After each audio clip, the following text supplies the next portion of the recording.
الحمدللہ رب العالمین، الصلاة والسلام علی سید المرسلین، اما بعد فاعوذ باللہ من الشیطان الرجیم، بسم اللہ الرحمن الرحیم۔ برادر اسلام، السلام علیکم ورحمۃ اللہ وبرکاتہ۔ ناظرین، ہم امیر المومنین حضرت عمر فاروق اعظم رضی اللہ تعالیٰ عنہ کی شان بیان کر رہے ہیں، جس میں آپ رضی اللہ تعالیٰ عنہ کا ایمان لانے کا واقعہ، آپ کی ہجرت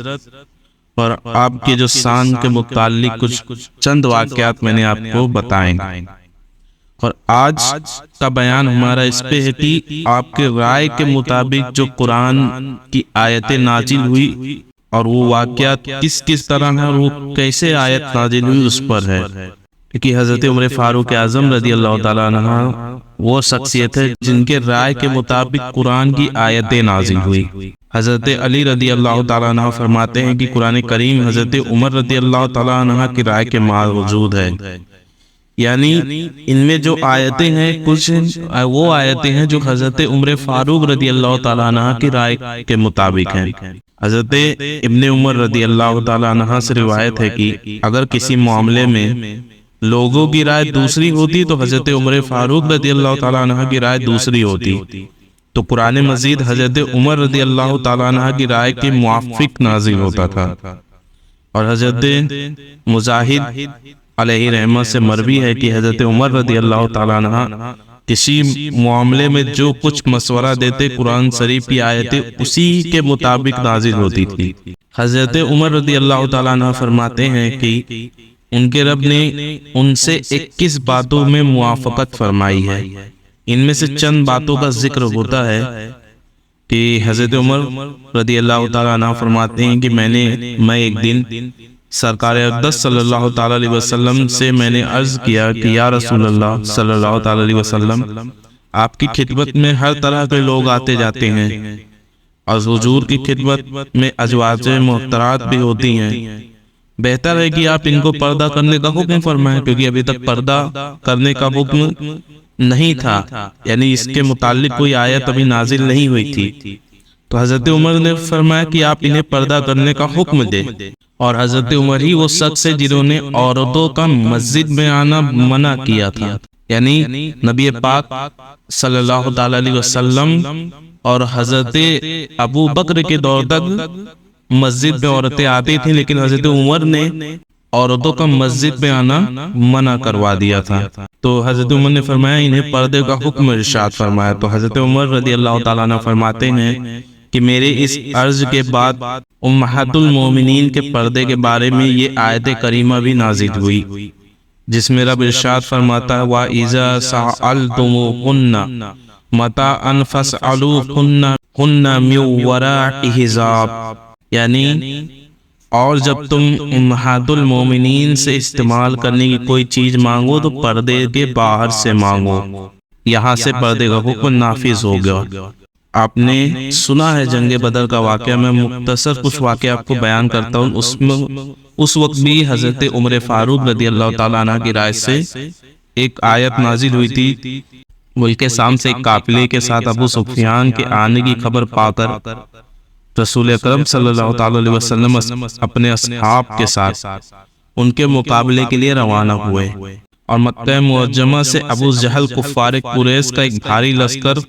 لے کر قافلے کی امداد کے لیے روانہ ہوا۔ یعنی جب حضور ابو سفیان کے پیچھے گئے تو حضرت ابو سفیان کو یہ پتہ چل گیا کہ مدینے والے میرا پیچھا کر رہے ہیں، تو انہوں نے فوراً مکے میں یہ خبر بھیجی کہ تمہارا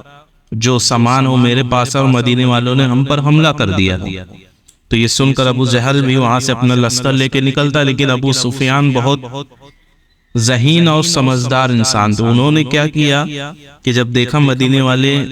ہماری طرف آ رہے تو انہوں نے وہ رستہ ہی تبدیل کر دیا جو ہمیشہ وہ استعمال کرتے تھے، اور وہ رستہ بدل کے وہ سمندر کے ساحل کی طرف سے چلنے لگے، اور پھر یہ خبر بھی بھیج دی کہ اب قافلہ بخیر و عافیت سے پاک ہو چکا ہے، تم واپس پلٹ جاؤ، جنگ کی ضرورت نہیں ہے۔ تو لوگوں نے بھی ابو جہل سے کہا کہ جب قافلہ بچ گیا ہے تو اب ہم مکہ معظمہ واپس چلتے ہیں، تو اس نے فوراً انکار کر دیا کہ نہیں، اب ہم بدر میں جائیں گے اور جنگ کریں گے۔ گویا اس کی موت بدر میں ہی تھی، اس لیے یہ بدر کی طرف چلنے لگا ہوا، پس پلٹ کے مکہ میں نہیں پو گیا۔ تو حضور صلی اللہ تعالیٰ علیہ وسلم نے صحابہ کرام علیہم رضوان سے جنگ کرنے کے بارے میں مشورہ کیا، کیونکہ حضور جنگ کے ارادے سے تو نہیں نکلے تھے۔ جب دیکھا حضور نے کہ سامنے 1000 کی فوج ہے، تو آپ نے مشورہ کیا کہ اب آپ لوگ بتاؤ کہ اس حال میں کیا کیا جائے۔ تو بعض لوگوں نے کہا کہ ہم اس تیاری سے نہیں چلے تھے، اور ہمارے پاس نہ تعداد زیادہ ہے، نہ ہمارے پاس کافی سامان اسلحہ ہے کہ ہم جنگ کر سکے۔ مگر اس وقت حضرت عمر رضی اللہ تعالی عنہ نے بدر کی طرف نکل کر کافروں سے مقابلہ کرنے کا ہی مشورہ دیا۔ اور جب حضرت عمر نے یہ مشورہ دیا تو یہ آیت نازل ہوئی جس پر رب تعالیٰ ارشاد فرماتا ہے، کما اخرجک ربک من بیتک بالحق وان فریقا من المؤمنین لقارئون، یعنی اے محبوب تمہارے رب نے تمہارے گھر سے حق کے ساتھ بدر کی طرف برآمد کیا، اور بے شک مسلمانوں کا ایک گروہ اس پہ ناخوش تھا۔ حضرت عبد الرحمن بن ابو یعلا رضی اللہ تعالی عنہ بیان کرتے ہیں کہ ایک یہودی حضرت عمر فاروق اعظم رضی اللہ تعالی عنہ سے ملا اور آپ سے کہنے لگا کہ جبریل علیہ السلام فرشتہ جس کا تذکرہ تمہارے نبی صلی اللہ تعالی علیہ وسلم کرتے ہیں وہ ہمارا سخت دشمن ہے۔ اور جب اس یہودی نے یہ کہا تو حضرت عمر نے اسے جو جواب دیا، اللہ نے اس جواب کو قرآن میں بتایا۔ حضرت عمر نے فرمایا، من کان عدو للہ وملائکتہ ورسولہ وجبریل ومیکال فإن اللہ عدو للکافرین۔ حضرت عمر نے فرمایا، جو کوئی دشمن ہو اللہ اور اس کے فرشتوں اور اس کے رسولوں اور جبریل اور میکائیل کا، وہ تو اللہ اس کا دشمن ہے اور کافروں کا۔ یعنی ادھر حضرت عمر نے فرمایا جو اللہ کے روح کا دشمن ہو، اللہ کے رسول کا دشمن ہو، اور جبریل کا دشمن ہو، میکائیل کا دشمن ہو، تو اللہ دشمن ہے کافروں کا۔ تو جن الفاظ کے ساتھ حضرت عمر فاروق رضی اللہ تعالیٰ عنہ نے یہودی کو جواب دیا، بالکل انہی الفاظ کے ساتھ قرآن مجید میں یہ آیت نازل ہوئی جو پارہ نمبر 1 رکوع 12 میں موجود ہے۔ اور اس آیت مبارکہ کی آخری جملے میں رب ارشاد فرماتا فَإِنَّ اللَّهَ عَدُوٌّ لِّلْكَافِرِينَ۔ اس سے معلوم ہوا کہ انبیاء اور ملائکہ یعنی فرشتوں کی عداوت کفر ہے، اور محبوبان حق سے دشمنی کرنا خدا تعالیٰ سے دشمنی کرتا ہے۔ نبی پاک نے ارشاد فرمایا، جس نے کسی اللہ کے ولی سے دشمنی کی تحقیق اس نے اللہ سے اعلان جنگ کر دیا ہے۔ آپ کو شاید معلوم ہو کہ پہلی شریعتوں میں روزہ افطار کرنے کے بعد کھانا پینا اور ہم بستری کرنا عیسیٰ کی نماز تک ہی جائز تھا۔ بعد نماز عیسیٰ یہ ساری چیزیں رات میں بھی حرام ہو جاتی تھی پہلے کی شریعتوں میں، ابھی تو نہیں ہے لیکن جو پہلے کی شریعت تھی اس میں یہ سب چیز نماز عیسیٰ تک ہی جائز تھا، اس کے بعد یہ چیز نماز عیسیٰ کے بعد حرام ہو جاتی تھی۔ اور یہ حکم حضور صلی اللہ تعالی علیہ وسلم کے زمانے مبارک تک باقی رہا، یہاں تک کہ رمضان شریف کی رات میں نماز عیسیٰ کے بعد حضرت عمر رضی اللہ تعالیٰ عنہ سے ہم بستری ہو گئی، جس پر وہ بہت ہی نادم اور شرمندہ ہوئے، کیونکہ وہ بولے کہ میں نے تو یہ حرام کام کر لیا، کیونکہ منع تھا اس وقت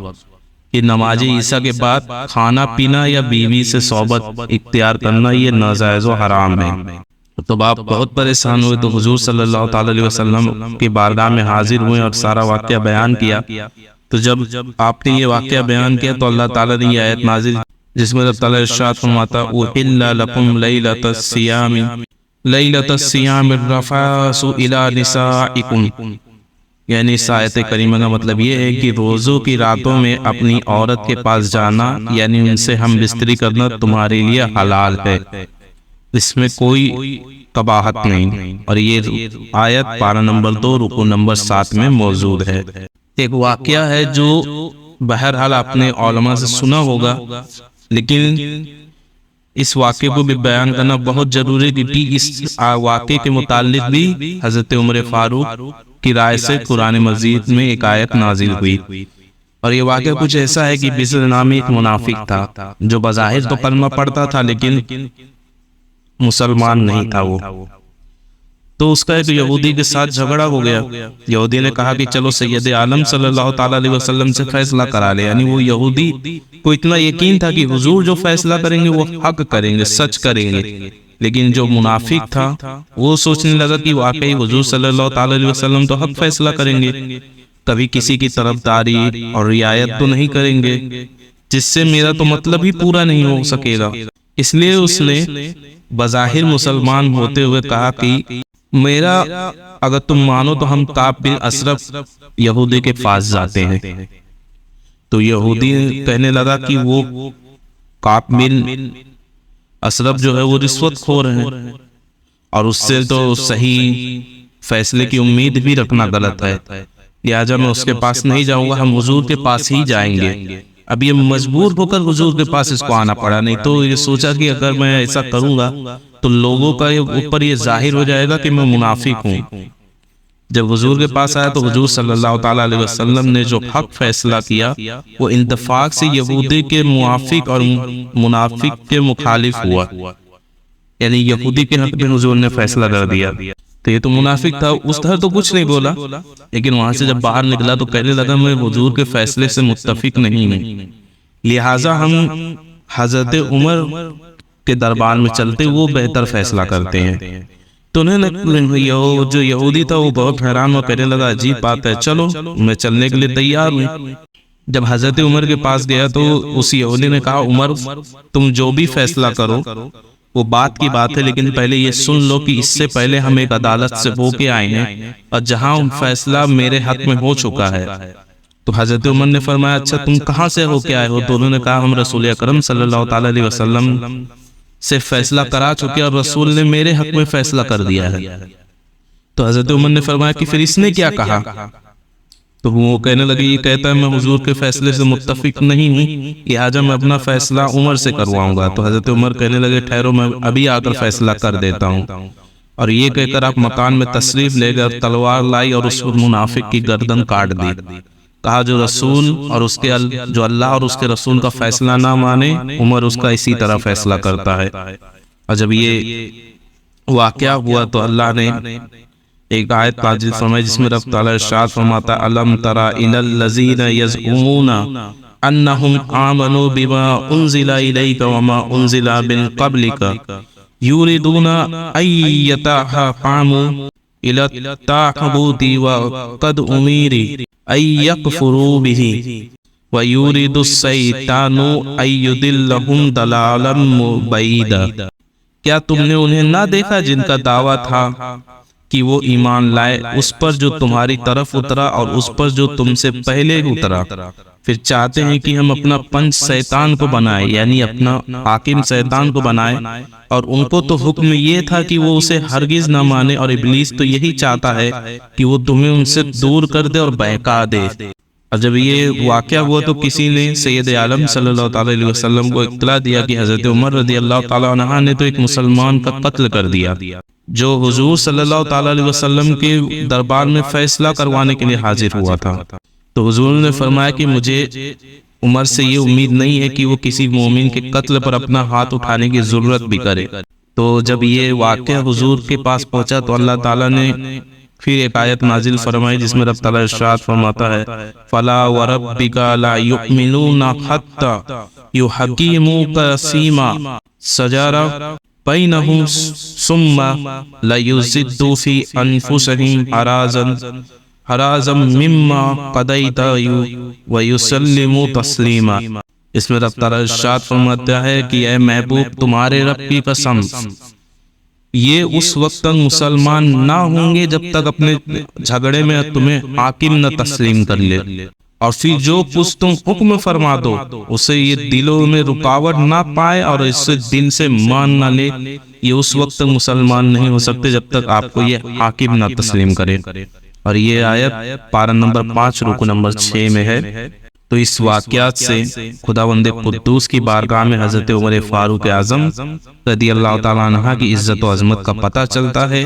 کہ ان کی باتوں کے موافق وحی الہی اور قرآن مجید کی آیتیں نازل ہوتی تھی.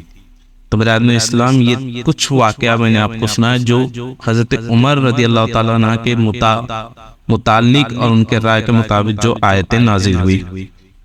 اور اللہ تعالیٰ سے دعا ہے جو باتیں بتائی جائے اس کو سننے اور سمجھنے سے زیادہ عمل کرنے کی توفیق اور توفیق عطا فرمائے۔